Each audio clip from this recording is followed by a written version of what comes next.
Welcome to VN Echoes of History Chanel.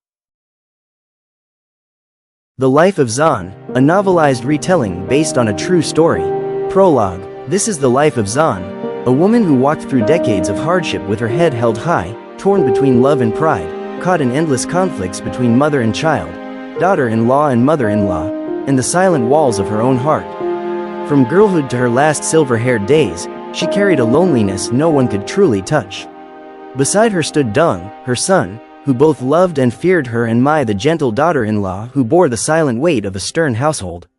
This is a story of family upheavals, fragile reconciliations, tenderness wrapped in resentment, and an ending that leaves the heart aching. It is more than a glimpse into one Vietnamese family. It is a mirror reflecting the sorrows, sacrifices, and unfinished dreams of countless women. Chapter 1. Xuân is born in the year of hunger. In 1945, even the air seemed to dry up in the poor countryside of central Vietnam. The fields lay barren, nothing left but the dry stubble of rice stalks. The water buffalo were gaunt, ribs jutting out, eyes clouded, pulling the plow as though dragging the village's grief behind them. That night, as the wind howled through the bamboo walls, Xuân's first cries pierced the darkness. A tiny, fragile wail, and yet, it carried the trembling of an entire era. Her mother was the second wife of her father, a man past 40 whose face bore deep lines carved by a life of toil. Before her mother, he had a first wife, a strong, broad-shouldered woman with a face cold as steel, who had borne him 8 children. In their sagging thatched house, the first wife was like the mistress of the manor. All decisions were hers. Xuân's mother, delicate and from the neighboring village, had been married into this household in a union far from happy. Not long after the wedding, her health broke under hunger and prolonged illness. When Xuân was still red and wrinkled, too young to say, "Mother," she closed her eyes for the last time, leaving behind 2 children. Xuân's older brother, just 3 years old, and Xuân, not even a month old. From then on, the house grew colder.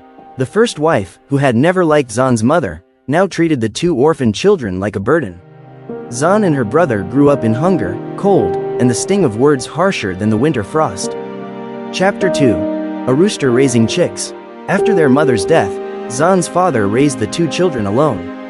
Villagers would say, "Ah, a rooster raising chicks. That's as hard as it gets." But hardship wasn't just about the lack of a woman's hands to cradle and care. The greater hardship lay in the fact that Xuân's father was clumsy and inattentive to the finer details of caring for small children.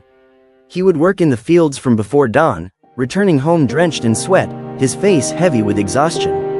Xuân and her brother's meals were often thin rice porridge, a few boiled greens. Some days there was nothing but water poured over leftover rice. One winter afternoon, Xuân's eyes began to ache.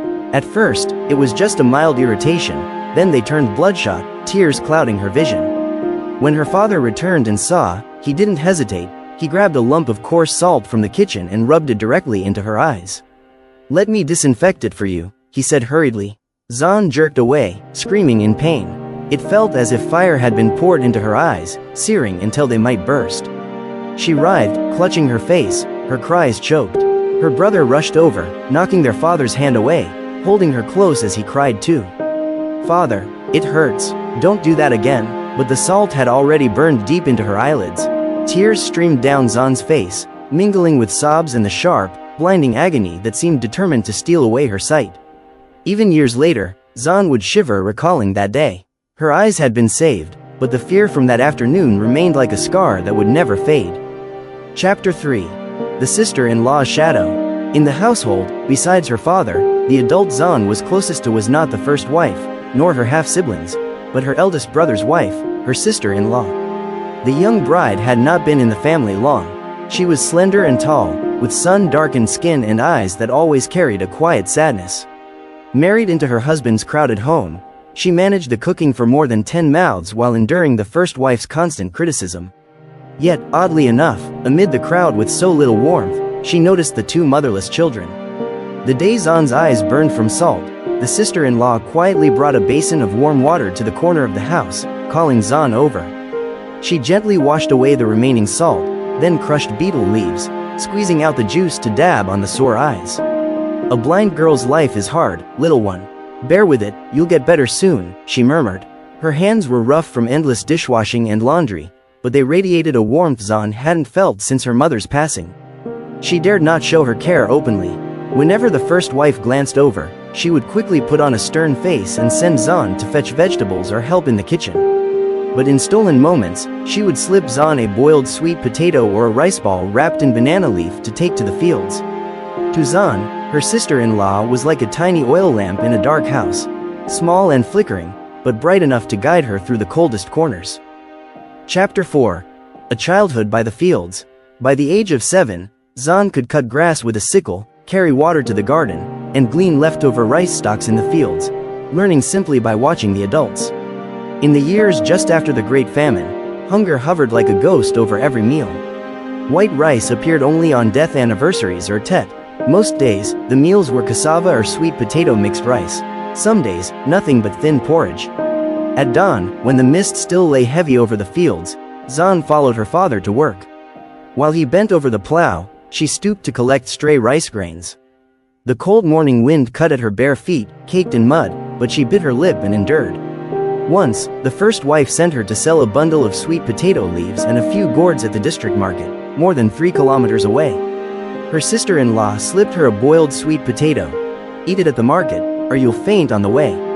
But Xuân didn't eat it. She tucked it in her pocket, waiting until she returned home to split it with her brother.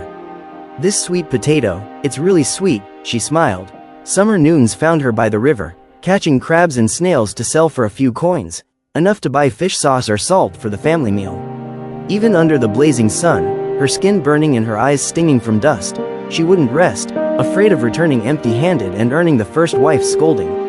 She grew up like roadside grass, small, thin, yet with roots deep enough to withstand sun, rain, and sudden storms.